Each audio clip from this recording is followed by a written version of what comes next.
Ok les gars, back it top, bienvenue dans cette vidéo. On va voir ensemble aujourd'hui les deux drogues selon moi pour l'homme moderne, à savoir le porno et les jeux vidéo. On va les déconstruire, voir lequel est le pire que d'autres, parce qu'il y en a un qui est certainement pire que l'autre. On verra ça ensemble, voir comment on peut l'appliquer dans nos vies et je vais vous raconter aussi des anecdotes qui vont vous permettre après d'avoir des résultats. C'est-à-dire d'éloigner la mauvaise dopamine qui vous fatigue pour pouvoir justement construire les gars, construire une vie qui vous ressemble vraiment et dont vous êtes fiers.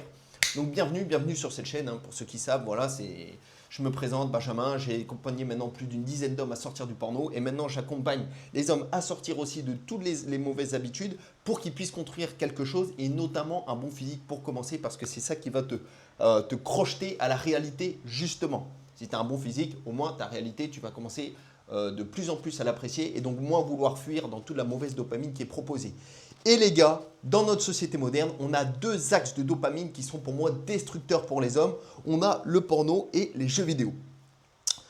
Dites-moi dans les commentaires quel est le pire pour vous. Moi, de mon expérience propre, je vais vous parler un peu de ce que j'ai parcouru et surtout, quel est le pire selon moi. On va commencer par le pire et on va finir par le moins pire. Le pire pour moi, les gars, il va s'agir du... Déjà, on va voir quels sont les points communs entre les deux. Le porno comme les jeux vidéo vont vous permettre de vous extirper de la réalité. Et s'extirper de la réalité en prenant du bon temps, du plaisir dans un monde parallèle. Et ça, en fait, c'est assez dangereux parce que la réalité, quoi qu'on en fasse, tu vas toujours y revenir. Tu vois, tu pourras jamais la fuir. Donc en fait, quand tu t'extirpes de celle-ci pour te projeter dans un autre monde dans lequel tu te sens mieux, ben, tu ne fais pas de progrès dans ta réalité, alors que la réalité, elle ne va jamais s'enfuir, tu vois. Et jusqu'à preuve du contraire, aujourd'hui, on n'est pas capable encore de se projeter dans un monde totalement virtuel. Parce que je sais très bien qu'il y en a que si le monde virtuel est ouvert comme ça, il y en a qui vont plonger tête baissée dedans. Mais en l'occurrence, pour ceux qui veulent rester connectés et être des hommes accomplis et fiers d'eux-mêmes, c'est dans la réalité que ça va se passer.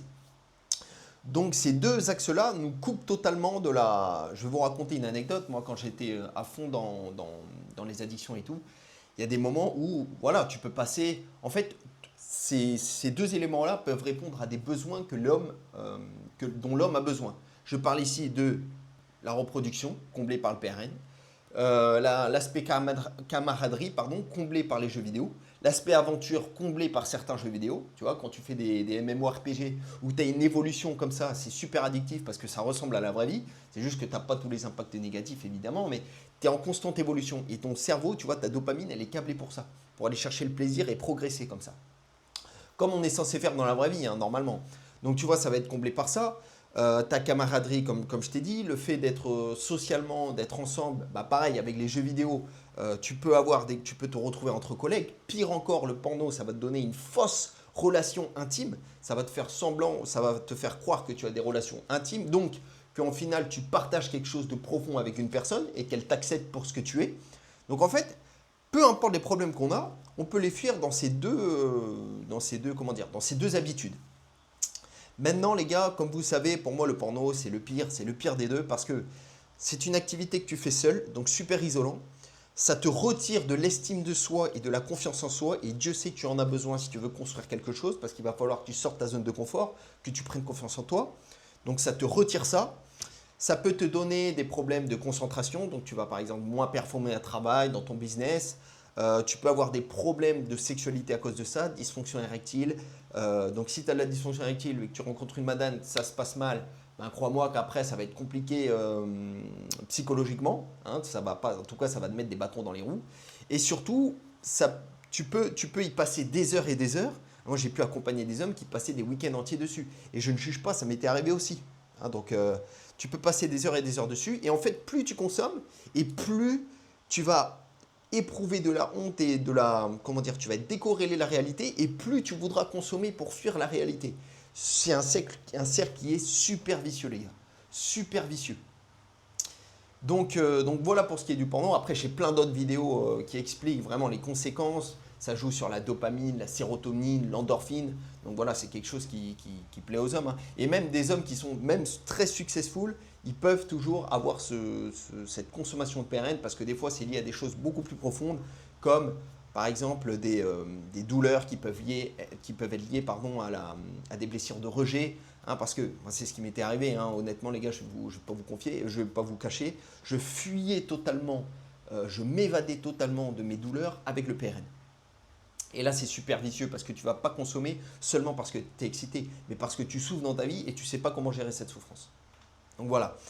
Donc le PRN, en plus, tu peux consommer des choses qui sont totalement décorrélées de ta personnalité. J'ai pu accompagner de nombreux gars qui avaient été éduqués dans une, dans une culture masculine très forte et qui pourtant se retrouvaient à consommer du contenu gay, transsexuel, tu vois. Donc dans leur vie, après, ils étaient totalement perdus. Ils ne savaient même pas s'ils étaient amoureux, attirés par les femmes, parce qu'ils voulaient attendre le mariage pour trouver une femme. Ils ne savaient pas. Donc voilà, ça peut vraiment, vraiment foutre le bordel, les gars. Et moi, ça m'a mis surtout à un jeune âge, quand ton cerveau est très malléable, ça va modifier ta perception des relations hommes-femmes. Tu peux ne pas être épanoui dans le couple, tu peux avoir, voilà, ça peut même créer des ruptures, hein. J'ai pu aider des hommes qui, pareil, avaient des difficultés avec leur femme et ça a causé des divorces, enfin des ruptures plutôt. Donc voilà, pour moi, c'est le pire de tous. Maintenant, qu'en est-il des jeux vidéo? Parce que les jeux vidéo, je vais être beaucoup moins critique vis-à-vis dessus. Autant le PRN, il ne t'apporte rien, absolument rien, si ce n'est la grosse dose de plaisir et la grosse dose de dopamine, tu vois. Mais tu ne retireras aucun, vraiment, dites-moi dans les commentaires, même pas l'éducation sexuelle en réalité, les gars. À l'époque, il n'y avait pas de PRN et tout. Les hommes et les femmes, ils savaient très bien comment faire. Hein, tu n'as pas besoin de regarder un autre homme faire pour essayer de faire la même chose. Et en plus, je vais vous dire, les mecs qui sont addicts au X, en général, ce sont des mauvais coups au lit. Pour les femmes, parce que j'ai pu discuter avec des femmes qui m'avaient fait ce retour, ce sont des mauvais coups au lit. Donc voilà, ne pas prendre pour argent comptant ce qu'on voit. Et en plus, oui, en général, ce que tu vois, ce que tu reproduis, ça ne plaît pas du tout aux femmes, donc ça ne va pas matcher. Voilà, pour les jeux vidéo, les gars, là, je vais être beaucoup moins critique parce que c'est différent. Les jeux vidéo, le problème, c'est que tu y passes beaucoup de temps. Et ce temps-là, tu pourrais l'utiliser pour t'investir dans autre chose dans la vraie vie. Un projet, ton physique, tes relations, voilà, avoir des vrais loisirs, par exemple.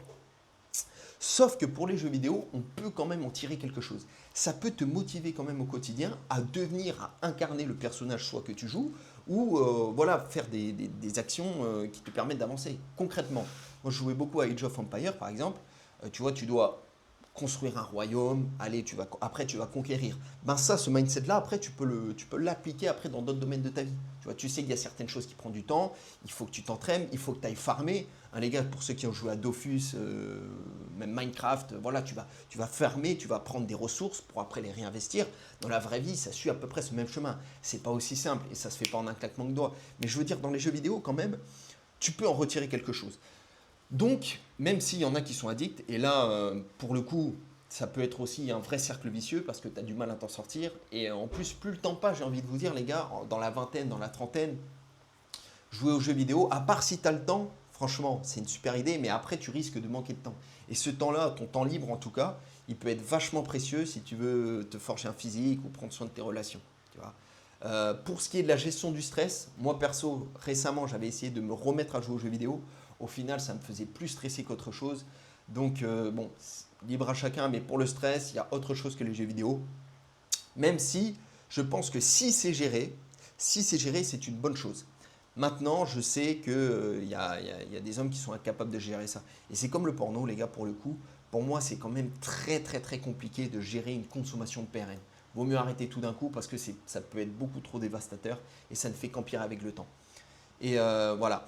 Dans les deux cas, ça représente une évasion, c'est-à-dire que si tu te sens mal, les jeux vidéo peuvent t'apporter surtout, voilà, c'est là où je voulais en venir, les gars. C'est que,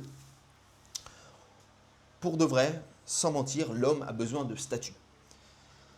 Quoi qu'il se passe dans ta vie, si tu te sens pas bien, tu pourras absolument retrouver ça dans les jeux vidéo et le PRN. Par exemple, dans la vraie vie, tu vois un geek, voilà, il prend pas soin de lui, voilà, il est frêle, il est tout faible. Ok, ça c'est la réalité. Maintenant, quand il va dans son game, quoi que ce soit, hein, League of Legends, Call of Duty, et qu'il est super up, ou même World of Warcraft, et qu'il est super up et qu'il a le respect de tous ses pairs, tu vois, ben lui, qu'est-ce qu'il va choisir? Il va beaucoup plus préférer ce monde virtuel que la réalité, tu vois.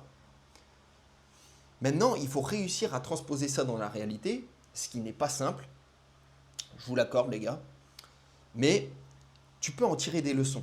Tu vois, du fait que tu dois up, que tu dois C'est comme en muscu, c'est la surcharge progressive. Ben là, c'est pareil, dans la vraie vie, tu vas up un peu plus, comme dans les jeux vidéo. Bref, tu peux faire des liens, donc je suis beaucoup plus critique. En tout cas, les gars, si vous voulez vous couper de vos mauvaises habitudes et construire un physique qui vous plaît, les liens sont dans la bio. Vous pouvez me suivre sur Insta, sur TikTok, sur YouTube. C'est que le début de l'aventure.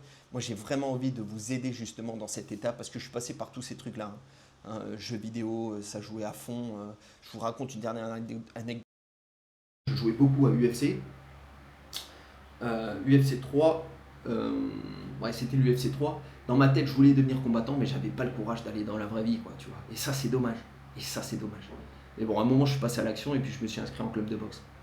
Mais quand même, tu vois, trop de virtualité, ça te tue le réel. Donc moi, je suis là pour vous aider. Abonnez-vous, les gars. Prenez soin de vous et on se retrouve très bientôt. Paquito. Mouah.